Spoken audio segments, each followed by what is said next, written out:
How do you say your name again? Nakkula. Nakkula. I've been saying it wrong all this time. That's okay. There are multiple pronunciations. I'm used to that myself. Nakkula, Nakkula. Nakkula is really not accurate. Not cool. Nakkula is kind of an American way of saying it. Nakkula is the more Finnish pronunciation. It's a great question. There was a boy I was working with. We could have addressed a whole slew of problems that he had, but instead, when I took this approach to exploring what his interests were and what he was good at, he showed me some cartoons he had drawn. Then he came in one day and said, "I have an idea." So, what is it? What do you want to do? He said, "I want to make a movie. If you can get a camera and we can meet in here, I'll show you how you make cartoons really on TV, because I know how to do that." So he came in the next week with a series of drawings, series of cartoons. I came in with a camera, and he said, "Okay, so here's what we're going to do. You've got to, we're going to take this on the wall, this cartoon on the wall. We're going to focus on it with the camera real quickly and then turn it off. And then we're going to put another one up."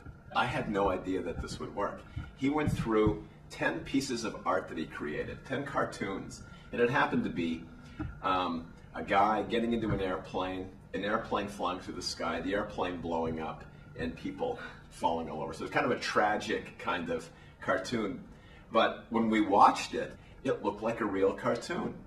He continued to develop his cartoon work, and we filmed it. And then we began using it. You know, we worked on the shift from the positive to some of his problems. By looking, it became clear that he was doing cartoons of his life and some of the things he was struggling with.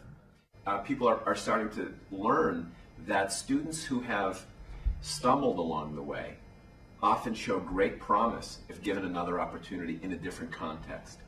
So when I went in to study these what we call second chance high schools, which are schools designed, typically charter schools, designed to work with students who haven't made it in a mainstream traditional school for one reason or another.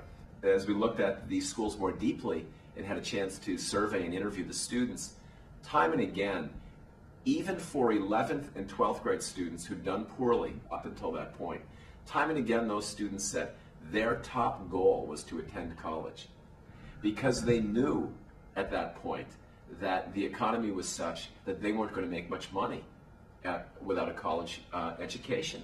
So community colleges started partnering with these schools in some way, formally or informally, creating a clearer pathway to community college. So for many students who traditionally would have thought of a GED and that's it, are now thinking GED or high school diploma in an alternative school, go on to a community college as a step toward completing your degree in a four-year college. There's really nowhere that I'm aware of in the country that takes more seriously the connections between culture, human development, and education than Penn GSE. In fact, I'd envisioned this as a bit of a mecca for that type of work for a long time. And I haven't been dissatisfied in coming here.